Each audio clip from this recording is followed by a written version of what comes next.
Padahal harusnya dibalik tuh. Kalau untung ngomong, kalau rugi meneng. Kenapa? Karena kata Allah, fa'amma binikmati rabbika fahadis. Kalau kamu dapat nikmat dari Tuhanmu, ceritakan. Artinya kalau ada kesenangan, kegembiraan, keuntungan, harus cerita. Supaya orang yang mendengarkan ikut senang. Akhirnya kan keluar samsu jeung kopi. Iya, menurawan-rawan becarita pusing. Laju cek batun, selah ulah ngomong gitu, aing puyeng sarua bae. Dia mendatang ke dia nepakeun ke pusing. Lainna mau senang. Nah, itu kan. Artinya ketika kita cerita tentang susah, apa yang kita pakai curhat bisa nolong? Tidak. Apa dia bisa bantu? Tidak. Tapi yang harus kita lakukan, tempatnya curhat, tempatnya ngadu, tempatnya protes adalah yang punya segala-gala aturan, yakni Allah Subhanahu. Subscribe Abah Channel.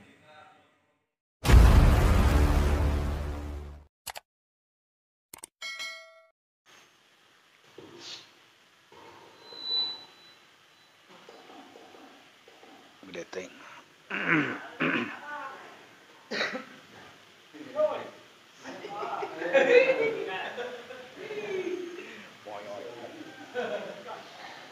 Assalamualaikum warahmatullahi wabarakatuh.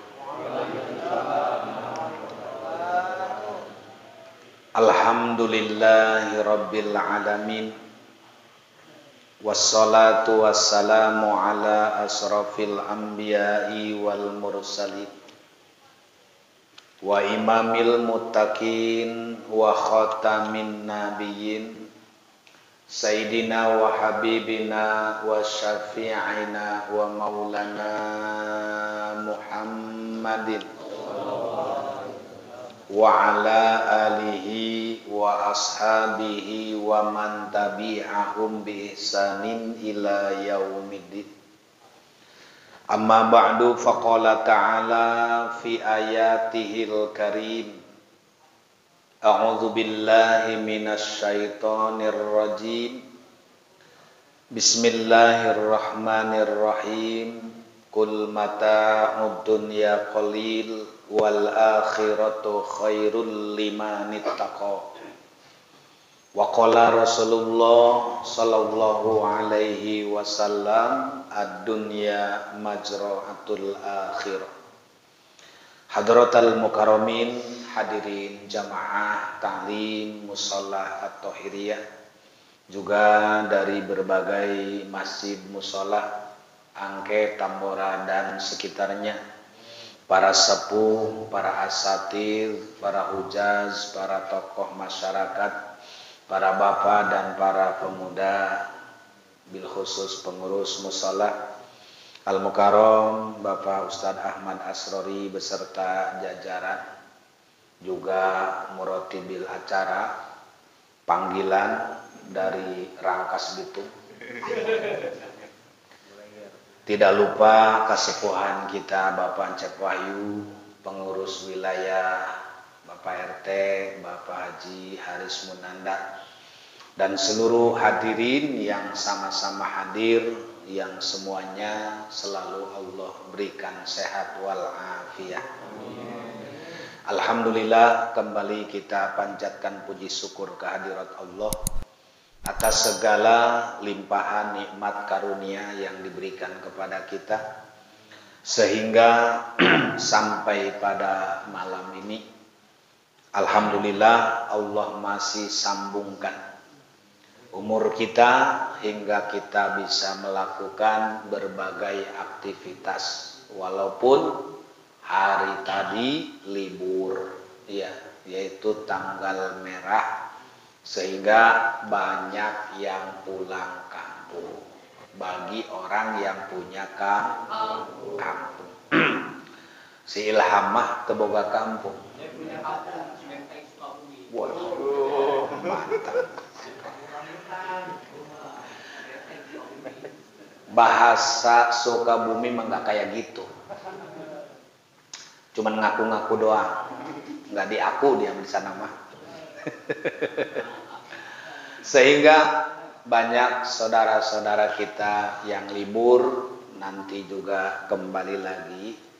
Mudah-mudahan semuanya Allah berikan sehat walafiat. Kembali malam ini kita melanjutkan kajian Nasoihul Ibad, yaitu di bab yang ke-10 halaman 263. Oh belum? Yang langsung gerak anggus bae ya. Makalah kelima dulu terakhir ya, berarti bab ke-10 nanti. Kita buka 262 makalah yang kelima. Bismillahirrahmanirrahim.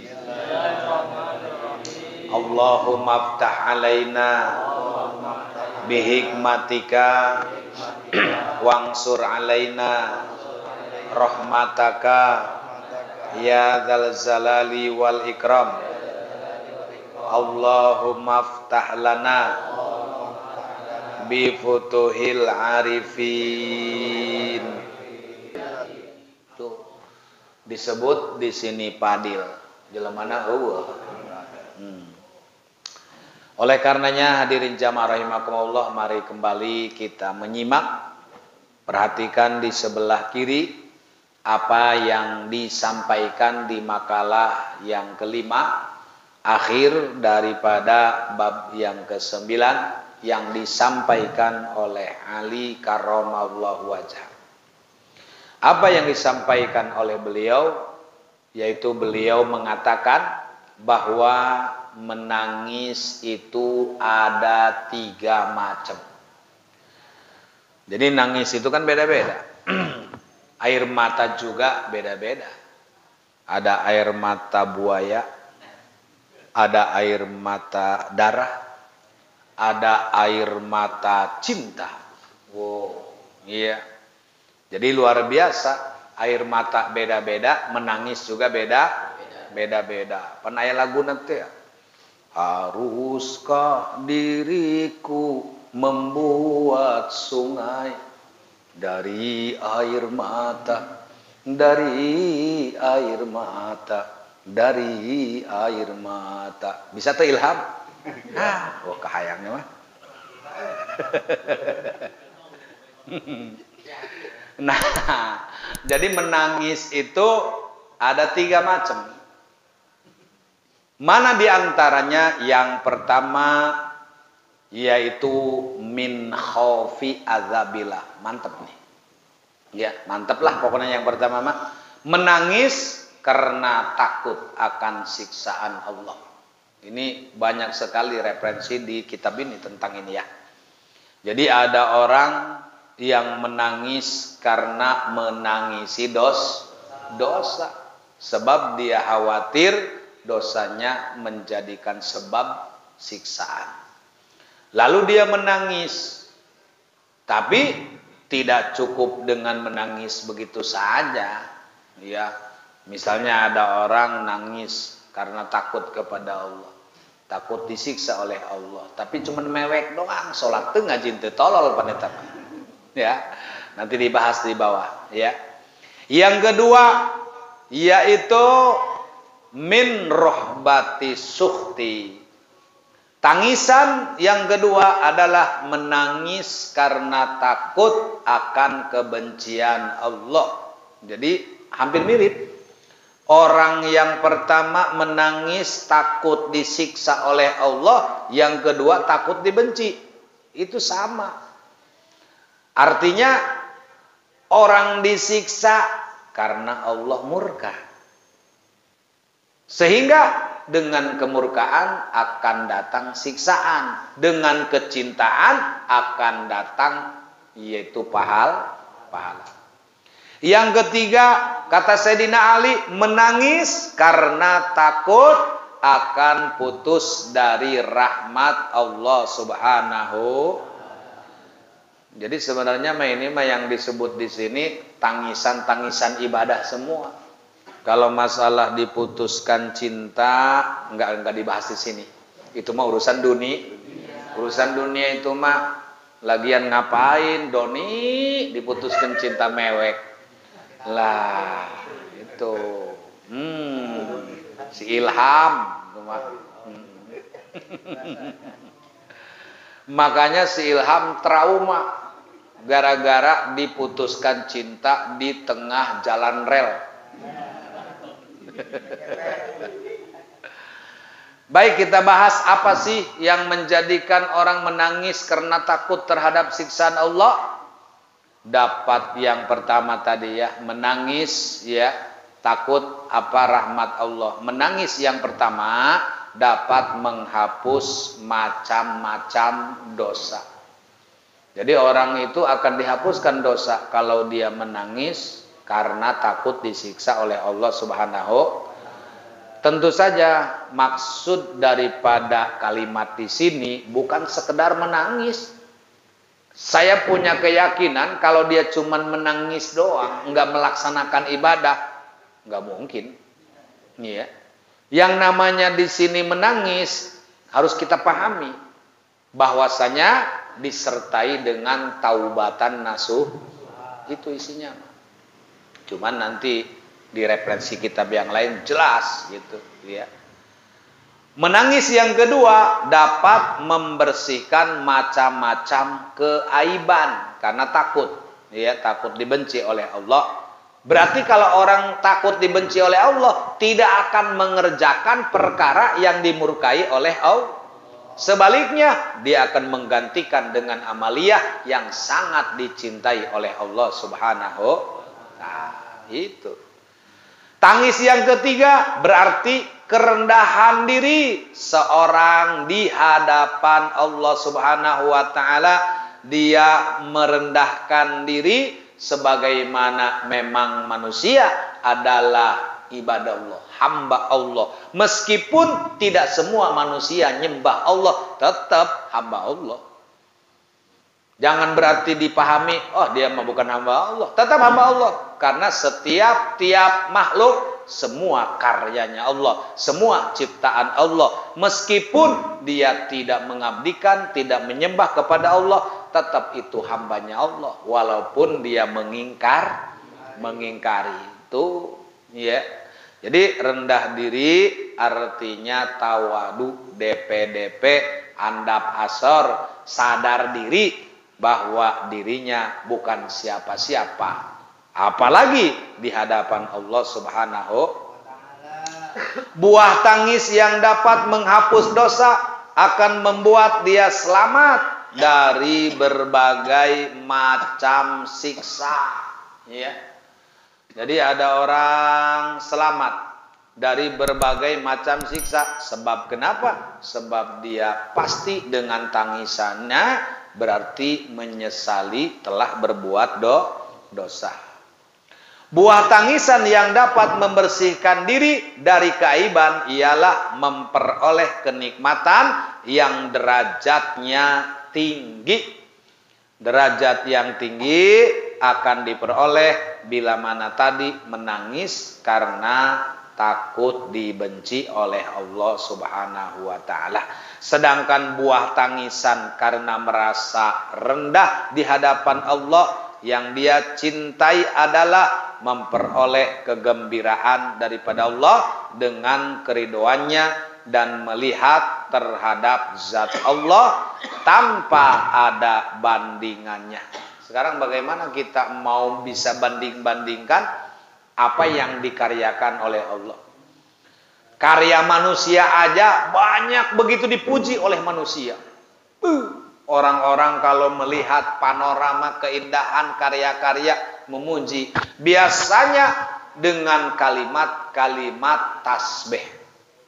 Ketika ada sesuatu yang menakjubkan, yang mengherankan, itu sesuaikan zikirnya, yaitu dengan kalimat subhanallah. Kalau hati lagi gembira, lagi senang, ucapkan alhamdulillah. Begitu. Iya. Kalau ada musibah, maka innalillahi wa inna ilaihi rajiun. Ingat dengan kesalahan, ingat dengan dosa, maka astagfirullahaladzim. Kalau berjanji, ucapkan insya. Begitu. Zaman sekarang kan kalau orang berjanji terus insya Allah salah. Ya, salah resepsi. Lu mah ngejelas insya Allah. Buku insya Allah itu perintah. Kalau kita berjanji, karena manusia kan cuman berencana. Tetapi Allah yang menentukan. Bisa saja pada hari haknya ada halangan, ada benturan, sehingga tidak bisa memenuhi undangan. Maka ucapkan insya. Jadi kalau orang sekarang malah begitu, jangan insya Allah dong, pasti. Kunaon jangan insya Allah. Ini kan perintah agama. Emang siapa yang bisa menjamin kehidupan kita? Jangankan hari besok, 1 jam 2 jam ke depan kita nggak pernah tahu apa yang terjadi, kecuali hanya rencana-rencana manusia. Al-insanu bitagir wallahu bitakdir. Manusia punya rencana, punya cita-cita, punya keinginan, tapi ingat ketentuan adalah milik Allah. Maka ini dikaitkan dalam rukun iman yang ke-6. Wabil qadari khairihi wa syarihi minallahi ta'ala. Dan iman yang ke-6 ini mudah diucapkan, sulit diamal. Karena kan orang hanya sebelah doang. Misalnya orang dagang, cuman maunya untung saja. Itu udah pasti. Yang namanya dagang tidak selamanya untung, juga tidak selamanya rugi. Kadang-kadang orang malamun keur untung cicing bae. Lamun rugi ngomong. Padahal harusnya dibalik tuh. Kalau untung ngomong, kalau rugi meneng. Kenapa? Karena kata Allah, "Fa'amma binikmati rabbika fahadits." Kalau kamu dapat nikmat dari Tuhanmu, ceritakan. Artinya kalau ada kesenangan, kegembiraan, keuntungan, harus cerita. Supaya orang yang mendengarkan ikut senang. Akhirnya kan keluar samsu jeung kopi. Iya, menurut becarita pusing. Laju cek batun. Selah ulah ngomong gitu, aing puyeng sarua bae. Dia mendatang ka dia nepakeun ke pusing. Lainnya mau senang. Nah itu kan. Artinya ketika kita cerita tentang susah, apa yang kita pakai curhat bisa nolong? Tidak. Apa dia bisa bantu? Tidak. Tapi yang harus kita lakukan, tempatnya curhat, tempatnya ngadu, tempatnya protes adalah yang punya segala-gala aturan, yakni Allah Subhanahu. Tuh. Jadi kita patokannya ini. Wabil qadari khairihi, 2, bagusnya, buruknya. Nah, ketika bagusnya berarti untung. Ketika buruk berarti rugi. Ketika bagusnya sehat, ketika buruknya sakit, diterima. Bukan cuma menerima dengan kata-kata, tapi yang dimaksud menerima di sini dengan ketulusan dan keridoan hati. Makanya inilah siapapun mudah mengucapkan, sulit untuk mengamalkan. Tapi walaupun sulit, tetap di arahan baik. Kenapa? Karena itu kewajiban. Tidak sempurna yang 5 keimanan jika 1 dihilangkan. Baik itu Islam, ihsan, iman, harus semuanya. Enggak boleh dipilih-pilih. Ya. Lantaran apa? Lantaran kendaraan pun punya roda, dicopot 1, tetap tidak berfungsi. Tidak berfungsi. Kenapa? Karena fungsinya jika komplit. Maka sama dalam rukun Islam. Ada salah satu yang tidak dikerjakan. Misalnya zakat, tidak. Sholat, oke. Zakat enggak. Sama juga bolong, enggak bisa jalan. Atau sebaliknya, yang lain dikerjakan. Tapi sholat tidak. Atau tetap enggak bisa berjalan. Seperti ban mobil dicopot 1 tadi. Ya, maka semuanya harus dilaksanakan kecuali rukun Islam yang kelima. Karena itu mah syaratnya berat syaratnya. Apalagi zaman sekarang, Pak, bukan cuman boga duit, yang punya duit saja nggak bisa daftar langsung berangkat, nunggu 25 tahun. Daftar 25 tahun nunggunya, sementara umurnya sekarang 70. 70 tambah 25 seberapa? 85. Nges kayak sangkepkeun 5 tahun deh karak daftar supaya 100 tahun berangkat. Iya, coba bayangin. Makanya nih, pada saat terjadinya kesulitan untuk berangkat haji saking penuhnya kuota, siapa yang diuntungkan? Travel. Kenapa? Berdakwah untuk umroh. Iya, yang diuntungkan travel. Pak, daripada Bapak nunggu haji keburu paeh dengan umroh. Tuh. Ya kayak enggak sebenarnya. Tuh. Akhirnya semua begitu. Jadi yang diuntungkan adalah pihak travel. Cuman bos bet rek buka ya. Ya. Maka oleh karena itulah zaman sekarang dianggap bahwa dengan melakukan umroh itu sudah dianggap ibadah salah. Sebab itu rukun, tetap rukun. Di dalam haji ada umroh, dan umroh itu anaknya haji. Lamun haji pasti umroh, lamun umroh tidak haji. Nah ini dimanfaatkan. Sehingga orang dari mana-mana sekarang ngebludak lah, aing daripada haji mah neuk mesen plus mahal, neuk daftar reguler lama, kaburu paeh, geus umroh bae, umroh. Tuh seperti itu ya. Tapi tetap punya hutang hukumnya kalau belum haji, apalagi duit sendiri. Berangkat umroh duit sorangan, tapi tajan haji kaburu paeh, boga hutang naon itu hutang haji, hutang rukun Islam itu ya. Jadi oleh karenanya hadirin jamaah rahimakumullah, dalam setiap kerukunan itu semua ternyata dilahirkan oleh agama, karena judulnya itu ad-dinu salah satu. Agama memiliki 3 rukun. Mana 3 rukun? Al-Islamu wal imanu wal ihsanu. Ada Islam, ada iman, ada ihsan. Ditambahan deui nu kaopatna ilham. Itu. Makanya wajar si ilham ngaprak ka mana-mana, sebab geus menang ilham. Tuh, lamun diganti ngaranna Rusdi ngaringkuk bae. Itu, ya. Nah hadirin jamaah rahimakumullah, selanjutnya insyaallah kita akan nyebrang ke dermaga bab yang ke-10, tapi bukan sekarang ya. Nanti insyaallah malam Kamis yang akan datang, moga-moga semuanya diberikan sehat wal afiyah. Hadanallahu wa iyyakum ajmain. Assalamualaikum warahmatullahi wabarakatuh.